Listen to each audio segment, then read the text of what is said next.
ایک ایسا بادشاہ جسے اللہ نے زمین کے مشرق و مغرب تک اقتدار دیا، ایک ایسا سفر جو سورج کے غروب ہونے کی جگہ تک پہنچا، ایک ایسی قوم جس نے فریاد کی کہ یاجوج ماجوج زمین میں فساد پھیلا رہے ہیں۔ پھر ایک دیوار تعمیر ہوئی، ایسی دیوار جس کا ذکر آج بھی کیا جاتا ہے۔ لوہے اور پگھلے ہوئے تانبے سے بنی وہ رکاوٹ آخر کہاں ہے؟ ذوالقرنین علیہ السلام اصل میں کون تھے؟ کیا وہ سکندر اعظم تھے یا کوئی اور بادشاہ؟ انہوں نے کن قوموں کو دیکھا، کن علاقوں کا سفر کیا اور کیوں کیا؟ اور وہ دیوار کب تک قائم رہے گی؟ آئیے حضرت ذوالقرنین کی حیران کن داستان شروع کرتے ہیں، مگر آگے بڑھنے سے پہلے وہی درخواست جو سب کرتے ہیں کہ ہمارے چینل ڈسکور پوائنٹ کو سبسکرائب کریں، ویڈیو کو لائک اور شیئر کریں۔ معزز ناظرین کرام، تاریخ کے صفحات پر بے شمار بادشاہوں کے نام محفوظ ہیں، ان کے سکے ملتے ہیں، ان کے محلات کے کھنڈر موجود ہیں، ان کے جنگی کارناموں کی داستانیں لکھی ہوئی ہیں، لیکن ایک شخصیت ایسی ہے جسے قرآن نے عزت کے ساتھ پکارا مگر اس کا اصل نام نہیں بتایا۔ یہ خاموشی معمولی نہیں، قرآن جس کسی کا نام لیتا ہے تو وہاں کوئی راز ہوتا ہے، وہ شخصیت نام سے بڑی ہوتی ہے۔ ذوالقرنین یہ نام نہیں، لقب ہے۔ لفظی معنی ہے دو سنگوں والا یا دو کناروں کا مالک، لیکن سوال یہ نہیں کہ اس کے سر پر سینگ تھے یا نہیں، سوال یہ ہے کہ وہ کون سا اقتدار تھا جس نے اسے دو قرنوں کا مالک بنایا۔ قرآن کہتا ہے ہم نے اسے زمین میں اقتدار دیا اور ہر چیز کا ایک سبب عطا کیا۔ یہ جملہ غیر معمولی ہے۔ یہ نہیں کہا گیا کہ اسے فوج دی گئی، یہ نہیں کہا گیا کہ اسے خزانے دیے گئے، یہ نہیں کہا گیا کہ وہ فاتح تھا، بلکہ کہا گیا ہر چیز کا سبب دیا گیا۔ سبب یعنی وسیلہ، ٹیکنالوجی، حکمت، انتظام، راستے، علم، نظام۔ یہ شخصیت صرف جنگجو نہیں تھی، یہ ایک منظم سلطنت کا مالک تھا۔ اور سب سے حیران کن بات یہ ہے کہ اس کے اقتدار کا لہجہ تکبر والا نہیں تھا۔ جب بھی وہ کوئی فیصلہ کرتا ہے وہ کہتا ہے یہ میرے رب کی رحمت ہے۔ اقتدار کی انتہا پر کھڑا انسان جب خود کو مالک نہیں بلکہ امانت دار سمجھے وہ عام بادشاہ نہیں ہوتا۔ اب ذرا اس دور کا تصور کیجئے، یہ وہ زمانہ تھا جب دنیا بٹی ہوئی تھی، مقامی قبائل، چھوٹے چھوٹے بادشاہ، طاقت کی بنیاد پر فیصلے، قانون، طاقت تھا۔ ایسے وقت میں ایک حکمران نکلتا ہے جو مغرب تک سفر کرتا ہے، پھر مشرق تک، پھر دو عظیم پہاڑی سلسلوں کے درمیان پہنچتا ہے۔ یہ کوئی علامتی سفر نہیں تھا، یہ حقیقی جغرافیائی مہمات تھیں، اور پہلی مہم مغرب کی طرف تھی۔ قرآن بیان کرتا ہے کہ وہ اس مقام تک پہنچا جہاں اسے سورج ایک سیاہ چشمے میں ڈوبتا ہوا نظر آیا۔ یہ بیان شاعرانہ نہیں، مشاہداتی ہے۔ جو شخص سمندر کے کنارے کھڑا ہو اسے واقعی سورج پانی میں اترتا دکھائی دیتا ہے، لیکن اصل منظر سورج کا نہیں تھا، اصل منظر وہ قوم تھی جس سے اس کا سامنا ہوا۔ وہ لوگ ایسے تھے جن کے پاس طاقت کم تھی مگر ظلم موجود تھا۔ اللہ نے ذوالقرنین کو اختیار دیا، چاہے تو سزا دے، چاہے تو بھلائی کا راستہ اختیار کرے۔ یہاں اقتدار کا امتحان شروع ہوتا ہے۔ وہ کہتا ہے جو ظلم کرے گا اسے سزا دی جائے گی، پھر وہ اپنے رب کی طرف لوٹایا جائے گا اور وہ اسے سخت عذاب دے گا، اور جو ایمان لائے اور نیک عمل کرے اس کے لیے آسانی ہوگی۔ یہ جملے غور سے سننے والے کے دل میں اترتے ہیں۔ یہ کوئی فتح کا اعلان نہیں، یہ ایک جواب دہ حکمران کا اعلان ہے۔ وہ خود کو حتمی منصف نہیں سمجھتا، وہ کہتا ہے آخری فیصلہ میرے رب کے پاس ہے۔ یہ تصور اس زمانے کے بادشاہوں میں نایاب تھا۔ اب ایک اور پہلو جسے بہت کم بیان کیا جاتا ہے، تاریخی روایات میں ملتا ہے کہ ذوالقرنین جب کسی علاقے میں داخل ہوتا تھا تو سب سے پہلے وہ زمین کی ساخت پانی کے ذرائع، راستوں اور مقامی حالات کا جائزہ لیتا تھا۔ وہ فوراً جنگ نہیں کرتا تھا، وہ جائزہ لیتا تھا۔ یہ حکمت عملی تھی۔ بعض مفسرین نے لکھا ہے کہ اس کے ساتھ ایسے ماہرین ہوتے تھے جو تعمیرات اور دھاتوں کے علم میں مہارت رکھتے تھے۔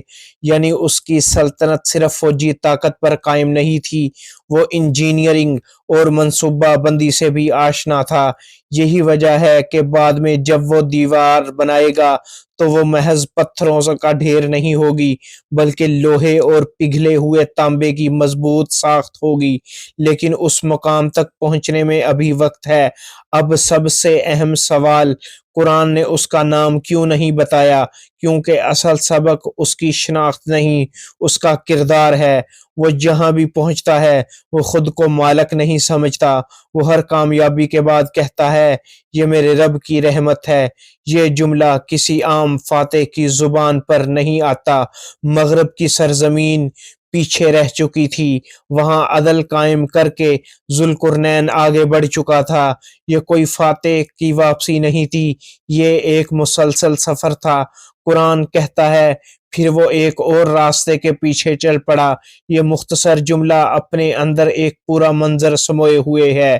وہ بیٹھنے والا حکمران نہیں تھا، وہ حدود تلاش کرنے والا شخص تھا۔ یہ سفر مشرق کی طرف تھا، زمین کے اس حصے کی طرف جہاں تہذیب ابھی ابتدائی حالت میں تھی۔ قرآن بیان کرتا ہے یہاں تک کہ وہ اس جگہ پہنچا جہاں سے سورج طلوع ہوتا تھا، اور اسے ایسی قوم پر طلوع ہوتے دیکھا جن کے لیے ہم نے ان سے بچنے کا کوئی سامان نہیں رکھا تھا۔ یہ جملہ سادہ ہے مگر اس کے اندر حیران کن حقیقت پوشیدہ ہے۔ کوئی سامان نہیں رکھا تھا، یعنی نہ مضبوط گھر، نہ قلعے، نہ درختوں کی گھنی چھاؤں، نہ پہاڑی پناہ گاہیں۔ بعض مفسرین نے لکھا ہے کہ وہ لوگ کھلے میدانوں میں رہتے تھے، زمین ہموار تھی، سایہ کم تھا اور سورج کی تپش براہ راست ان پر پڑتی تھی۔ یہ تصویر صرف جغرافیائی نہیں بلکہ تہذیبی فرق کو بھی ظاہر کرتی ہے۔ ایک طرف ایک منظم سلطنت کا حکمران جس کے پاس وسائل، فوج اور نظام تھا، دوسری طرف ایک ایسی قوم جو سادہ زندگی گزار رہی تھی، قدرت کے سامنے بے پردہ۔ یہاں اہم بات یہ ہے کہ قرآن اس قوم کو ظالم نہیں کہتا، ان پر کسی قسم کا فساد کا الزام نہیں لگاتا۔ ذوالقرنین کے پاس اختیار تھا، وہ چاہتا تو انہیں اپنا غلام بنا لیتا، ان کے علاقے پر قبضہ کر لیتا۔ صبح کا وقت ہے، افق سرخ ہو رہا ہے، سورج زمین کے کنارے سے ابھر رہا ہے۔ وہ قوم کھلے میدان میں کھڑی ہے، ان کے پاس نہ بلند عمارتیں ہیں، نہ سایہ دار درخت، اور ایک عظیم سلطنت کا قافلہ ان کے قریب پہنچا۔ ایسے لمحے میں اکثر تاریخ کیا بتاتی ہے کہ طاقتور کمزور پر حاوی ہو جاتا ہے، لیکن یہاں ایسا کچھ نہیں ہوا۔ قرآن صرف اتنا کہتا ہے ایسا ہی تھا اور ہم اس کے حالات سے پوری طرح باخبر تھے۔ یہ جملہ ظاہر کرتا ہے کہ ذوالقرنین کے ہر قدم پر اللہ کی نگرانی تھی۔ وہ آزاد تھا مگر بے لگام نہیں۔ یہاں ایک اور دلچسپ پہلو سامنے آتا ہے۔ بعض تاریخی آثار میں مشرقی ایشیا اور وسطی ایشیا کے قدیم قبائل کے بارے میں لکھا گیا ہے کہ وہ سورج کی گردش کے مطابق اپنی زندگی ترتیب دیتے تھے۔ وہ سایہ بنانے کے لیے زمین میں گڑھے کھودتے تھے، کچھ اپنے جسم پر خاص مٹی لگاتے تھے تاکہ گرمی کم محسوس ہو۔ یہ ممکن ہے کہ ذوالقرنین نے ان کے طرز زندگی کو تبدیل کرنے کی کوشش نہیں کی۔ ہر قوم کو ایک ہی سانچے میں ڈھالنا اس کا مقصد نہیں تھا، اس کا مقصد فساد روکنا تھا، ثقافت ختم کرنا نہیں۔ یہ حکمرانی کا وہ اصول ہے جو آج بھی کم نظر آتا ہے۔ اب یہاں کہانی ایک نیا موڑ لے گی۔ مغرب دیکھا جا چکا، مشرق بھی دیکھا جا چکا، لیکن ابھی سب سے بڑا امتحان باقی ہے۔ وہ ایک ایسی جگہ پہنچے گا جہاں دو پہاڑوں کے درمیان ایک قوم فریاد کرے گی۔ وہ کہیں گے یاجوج ماجوج زمین میں فساد پھیلا رہے ہیں، کیا آپ ہمارے لیے ایک رکاوٹ بنا سکتے ہیں؟ یہ وہ لمحہ ہوگا جہاں ذوالقرنین کی اصل مہارت سامنے آئے گی۔ مغرب پیچھے رہ گیا، مشرق بھی پیچھے رہ گیا۔ اب سفر ایک ایسے خطے کی طرف بڑھ رہا تھا جہاں زمین کا نقشہ بدلتا ہے۔ قرآن کہتا ہے پھر وہ ایک اور راستے کے پیچھے چل پڑا، یہاں تک کہ جب وہ دو پہاڑوں کے درمیان پہنچا تو ان کے آگے ایک قوم کو پایا جو بات سمجھنے کے قریب بھی نہ تھی۔ یہ جملے غور طلب ہیں، بات سمجھنے کے قریب بھی نہ تھی، یعنی زبان مختلف تھی، ثقافت مختلف تھی، ابلاغ مشکل تھا۔ یہ کوئی ترقی یافتہ سلطنت نہیں تھی، یہ سرحدی بستی تھی، پہاڑوں کے درمیان گھری ہوئی۔ اب منظر بدلتا ہے، وہ لوگ ذوالقرنین کے سامنے آتے ہیں، ان کے الفاظ میں خوف، ان کی آواز میں بے بسی ہے۔ وہ کہتے ہیں یاجوج ماجوج زمین میں فساد پھیلا رہے ہیں، کیا ہم آپ کے لیے کچھ مال مقرر کر دیں تاکہ آپ ہمارے اور ان کے درمیان ایک رکاوٹ بنا دیں۔ یہ پہلا موقع ہے جب قرآن یاجوج ماجوج کا ذکر کرتا ہے۔ فساد، یہ لفظ محض جنگ نہیں ہوتا، یہ لوٹ مار، قتل و غارت، نظام کی تباہی، کھیتوں کی بربادی، سب کو شامل کرتا ہے۔ یہ کوئی معمولی خطرہ نہیں تھا، یہ ایک ایسا خطرہ تھا جس نے اس قوم کو مجبور کر دیا کہ وہ اپنا مال پیش کرے۔ یہاں ایک لمحے کے لیے رکیے۔ ایک کمزور قوم اپنی جمع پونجی ایک طاقتور حکمران کے سامنے رکھ رہی ہے۔ عام تاریخ ہمیں کیا بتاتی ہے کہ طاقتور مال قبول کر لیتا ہے اور اسے اپنی سلطنت میں شامل کر لیتا ہے، لیکن ذوالقرنین کا جواب سنیے۔ وہ کہتا ہے جو کچھ میرے رب نے مجھے دیا ہے وہ بہتر ہے، تم اپنی قوت سے میری مدد کرو، میں تمہارے اور ان کے درمیان ایک مضبوط رکاوٹ بنا دوں گا۔ یہ جملہ غیر معمولی ہے۔ وہ رشوت نہیں لیتا، وہ خزانہ قبول نہیں کرتا، وہ کہتا ہے مال نہیں، محنت دو، میں تمہیں غلام نہیں بناؤں گا، میں تمہیں شریک بناؤں گا محنت میں۔ یہ حکمرانی کا وہ ماڈل ہے جو اکثر بیان نہیں کیا جاتا۔ اب اصل منظر شروع ہوتا ہے۔ وہ کہتا ہے لوہے کے بڑے بڑے ٹکڑے لاؤ۔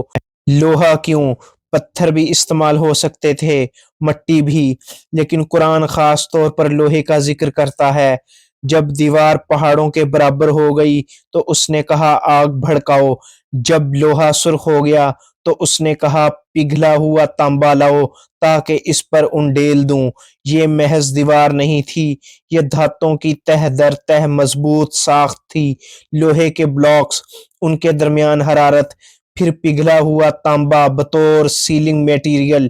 یہ انجینئرنگ کا ایسا بیان تھا جو اس زمانے کے لیے حیران کن تھا۔ یہاں ایک نقطہ جو کم بیان ہوتا ہے۔ قرآن کہتا ہے وہ نہ اس پر چڑھ سکے اور نہ ہی اس میں نقب لگا سکے، یعنی یہ دیوار محض اونچی نہیں تھی بلکہ ہموار اور مضبوط بھی تھی۔ چڑھنا ناممکن، توڑنا ناممکن، یہ وقتی رکاوٹ نہیں تھی، یہ ایک نظامی حل تھا۔ اب ذوالقرنین کا آخری جملہ سنیے۔ جب دیوار مکمل ہو گئی تو اس نے کہا یہ میرے رب کی رحمت ہے، پھر جب میرے رب کا وعدہ آئے گا تو وہ اسے ریزہ ریزہ کر دے گا، اور میرے رب کا وعدہ سچا ہے۔ وہ جانتا ہے کہ یہ دیوار ابدی نہیں، ایک وقت آئے گا جب یہ ٹوٹ جائے گی۔ یہ اشارہ ہے قیامت کے قریب آنے والی اس بڑی نشانی کی طرف جب یاجوج ماجوج دوبارہ نکلیں گے۔ اب یہاں سوال پیدا ہوتا ہے یہ دیوار کہاں ہے؟ کیا وہ آج بھی موجود ہے؟ کیا یہ قفقاز کے پہاڑوں میں ہے یا وسطی ایشیا میں، یا دیوار چین سے اس کا کوئی تعلق ہے؟ دیوار بن چکی تھی، لوہے کی مضبوط تہیں، ان پر پگھلا ہوا تانبا، پہاڑوں کے درمیان ایک بند دروازہ۔ قرآن نے منظر بیان کر دیا لیکن مقام نہیں بتایا۔ ذوالقرنین نے کہا تھا جب میرے رب کا وعدہ آئے گا تو وہ اسے ریزہ ریزہ کر دے گا۔ اس جملے میں دو حقیقتیں ہیں، ایک دیوار حقیقی تھی اور دوسری وہ ابدی نہیں تھی۔ اب سوال یہ ہے کہ وہ کہاں تھی؟ صدیوں سے مسلمان، جغرافیہ دان، مفسرین اور سیاح اس کی تلاش میں نکلتے رہے۔ یہ محض تجسس نہیں تھا، یہ قرآن کے بیان کو زمین پر تلاش کرنے کی کوشش تھی۔ قدیم مسلم مورخین میں سے ایک کا نام ابن خرداسبہ، انہوں نے شمالی علاقوں کی تفصیلات بیان کی۔ پھر یعقوبی اور طبری جیسے مورخین نے قفقاز کے پہاڑوں کا ذکر کیا۔ قفقاز یہ وہ خطہ جو بحیرہ اسود اور بحیرہ کیسپین کے درمیان واقع ہے۔ وہاں ایک مشہور درہ ہے دربند، جسے بعض اوقات باب الابواب بھی کہا گیا ہے۔ قدیم دور میں اس پر واقعی ایک عظیم دیوار تعمیر کی گئی تھی جو شمالی قبائل کے حملوں کو روکنے کے لیے تھی۔ کچھ محققین نے کہا کہ یہی ذوالقرنین کی دیوار ہو سکتی ہے، لیکن ایک مسئلہ ہے، وہ دیوار زیادہ تر پتھروں سے بنی تھی، جبکہ قرآن لوہے اور تانبے کا ذکر کرتا ہے۔ یہ فرق معمولی نہیں۔ پھر ایک اور نظریہ سامنے آیا۔ وسطی ایشیا کے علاقے میں ایک قدیم بند فورٹ فیلڈ بیریئر کے آثار ملتے ہیں، جہاں لوہے کے استعمال کے شواہد ملتے ہیں۔ کچھ لوگوں نے اسے سکندر کی دیوار کہا، لیکن یہاں پھر سوال کھڑا ہوتا ہے، کیا ذوالقرنین سکندر اعظم تھا؟ سکندر کی شخصیت کا مطالعہ کیا جائے تو وہ یونانی دیو مالائی عقائد رکھتا تھا، جبکہ قرآن ذوالقرنین کو موحد اور اللہ کا شکر گزار بندہ دکھاتا ہے۔ یہ تضاد نظر انداز نہیں کیا جا سکتا۔ ایک اور دلچسپ روایت سامنے آتی ہے۔ عباسی خلیفہ واثق باللہ کے دور میں ایک شخص کو شمالی علاقوں کی طرف بھیجا گیا تاکہ وہ دیوار کی حقیقت معلوم کرے۔ تاریخی کتابوں میں ذکر ملتا ہے کہ وہ قافلہ کئی مہینوں کے سفر کے بعد ایک ایسی ساخت تک پہنچا جو لوہے کی مضبوط تہوں پر مشتمل تھی اور اس پر کسی قسم کی نقب ممکن نہ تھی۔ انہوں نے بتایا کہ وہاں ایک دروازہ بھی تھا جو بند تھا اور مقامی لوگ اس کے پار موجود اقوام سے خوف زدہ تھے۔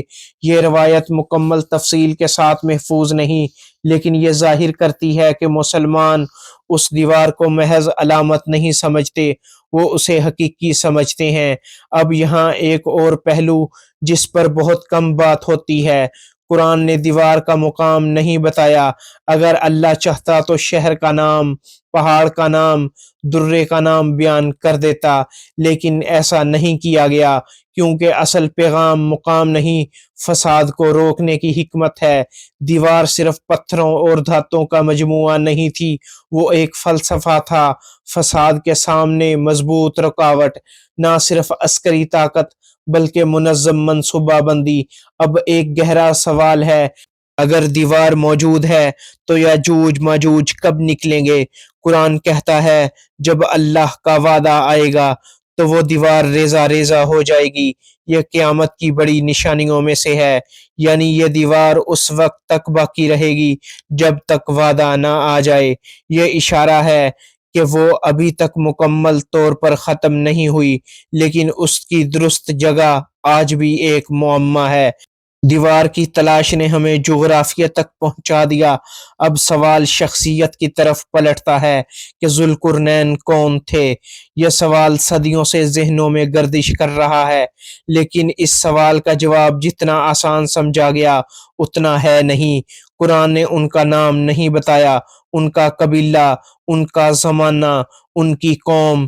یہ خاموشی دانستہ ہے، لیکن تاریخ خاموش نہیں رہی، اس نے اندازے لگائے۔ سب سے مشہور رائے یہ ہے کہ ذوالقرنین سکندر اعظم تھے، کیونکہ سکندر اعظم نے مشرق اور مغرب تک فتوحات کیں۔ اس کے سکے بعض اوقات دو سنگوں کے نشان کے ساتھ ملتے ہیں۔ یونانی روایات میں اسے دو سنگوں والا کہا گیا، لیکن یہاں ایک بنیادی مسئلہ ہے۔ سکندر یونانی مشرک عقائد رکھتا تھا اور وہ اپنے آپ کو دیوتاؤں کی نسل سے سمجھتا تھا۔ اس کی تاریخ میں کہیں توحید اور اللہ کے سامنے عاجزی کا وہ رنگ نہیں ملتا جو قرآن ذوالقرنین کے لیے بیان کرتا ہے۔ قرآن کا ذوالقرنین ہر کامیابی کے بعد کہتا ہے، یہ میرے رب کی رحمت ہے۔ یہ جملہ سکندر اعظم کے مزاج سے مطابقت نہیں رکھتا۔ دوسری رائے یہ ہے کہ وہ سائرس اعظم تھے، فارس کے بادشاہ۔ سائرس کے بارے میں تاریخی شواہد ملتے ہیں کہ وہ نسبتاً عادل حکمران تھا۔ اس نے مغرب اور مشرق دونوں سمتوں میں فتوحات کیں، اور اس کے تاج پر دو ابھار موجود تھے جنہیں بعض لوگ دو سینگ سے تعبیر کرتے ہیں۔ یہ رائے زیادہ مضبوط مانی جاتی ہے، لیکن پھر بھی قطعی نہیں، کیونکہ قرآن کی تفصیل مکمل طور پر کسی ایک تاریخی شخصیت پر فٹ نہیں بیٹھتی۔ اب یہاں ایک نکتہ جس پر کم بات کی جاتی ہے، شاید سوال ہی غلط ہے۔ شاید ہمیں یہ پوچھنا ہی نہیں چاہیے کہ وہ کون تھے، بلکہ یہ سمجھنا چاہیے کہ قرآن نے ان کی شناخت چھپائی کیوں۔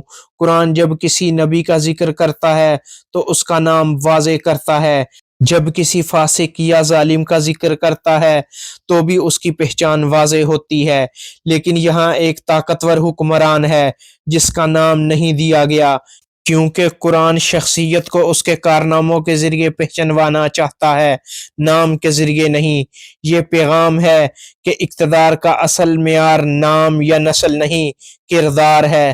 قرآن کریم کے مطابق ذوالقرنین نبی نہیں، اسے بادشاہ کہا گیا۔ صرف ارشاد یہ فرمایا، ہم نے اسے زمین میں تمکن دیا۔ یہ لفظ تمکن بہت گہرا ہے۔ یہ محض حکومت نہیں، بلکہ مضبوط جڑوں والا اقتدار ہے۔ ایسا اقتدار جو وقتی نہیں بلکہ نظامی ہو۔ معزز ناظرین اکرام، مغرب کی سرحدیں، مشرق کے میدان، دو پہاڑوں کے درمیان لوہے کی دیوار، یہ سب واقعات اپنی جگہ حقیقت ہیں، لیکن اگر ہم صرف یہی دیکھتے رہیں تو ہم کہانی کا اصل مقصد کھو دیں گے۔ ذوالقرنین کا سب سے بڑا کارنامہ دیوار نہیں تھا، اس کا سب سے بڑا کارنامہ اس کا طرز فکر تھا۔ قرآن نے اسے ایک ایسے حکمران کے طور پر پیش کیا جس کے پاس اختیار تھا لیکن غرور نہیں تھا۔ وہ فیصلہ کرتا تھا مگر خود کو حتمی منصف نہیں سمجھتا تھا۔ وہ تعمیر کرتا تھا مگر اسے اپنی طاقت کا کمال نہیں کہتا۔ وہ دیوار مکمل کرتا ہے اور اعلان کرتا ہے، یہ میرے رب کی رحمت ہے۔ یہ جملہ اس پوری داستان کی روح ہے۔ اب ذرا اس جملے کو حال کے آئینے میں رکھیے۔ طاقت جب انسان کے ہاتھ میں آتی ہے تو سب سے پہلے اس کی زبان بدلتی ہے۔ میں نے کیا، میری وجہ سے ہوا، میرا کارنامہ ہے۔ لیکن ذوالقرنین کا لہجہ مختلف ہے۔ وہ کہتا ہے، یہ میرے رب کی رحمت ہے۔ یہ وہ ذہنیت ہے جو اقتدار کو عبادت بنا دیتی ہے۔ اب یاجوج ماجوج کی طرف آئیے۔ قرآن کہتا ہے، جب قیامت کا وقت قریب ہوگا تو وہ دیوار ٹوٹ جائے گی اور وہ ہر بلندی سے دوڑتے ہوئے نکلیں گے۔ یہ صرف ایک تاریخی واقعہ نہیں، یہ مستقبل کا اعلان ہے۔ ذوالقرنین نے دیوار بنائی مگر اسے ابدی نہیں سمجھا۔ وہ جانتا تھا کہ انسانی کوششیں وقتی ہوتی ہیں، اللہ کا وعدہ حتمی ہوتا ہے۔ یہ یقین اسے متوازن رکھتا ہے۔ ذوالقرنین نے ہر جگہ ایک ہی اصول اپنایا، ظالم کو روکا، کمزور کی مدد کی اور طاقت کو نظام میں ڈھالا۔ وہ صرف فتوحات کے لیے نہیں نکلا، وہ فساد روکنے کے لیے نکلا۔ یہ فرق معمولی نہیں۔ اگر ہم اس پورے سفر کو ایک جملے میں سمیٹیں تو وہ یہ ہوگا، طاقت اس وقت مقدس بنتی ہے جب وہ اللہ کی امانت سمجھی جائے۔ ذوالقرنین کا نام اہم نہیں تھا، اس کی نسل اہم نہیں تھی، اس کی قوم اہم نہیں تھی۔ اہم یہ تھا وہ اختیار کو اللہ کی طرف منسوب کرتا تھا۔ اب ایک لمحہ خاموشی سے سوچئے، قرآن نے اس کا نام نہیں بتایا، شاید اس لیے تاکہ ہر دور کا صاحب اقتدار آئینہ دیکھ سکے، تاکہ ہر حکمران خود سے پوچھ سکے، کیا میں بھی ذوالقرنین جیسا عادل ہوں یا صرف طاقت کا مالک ہوں؟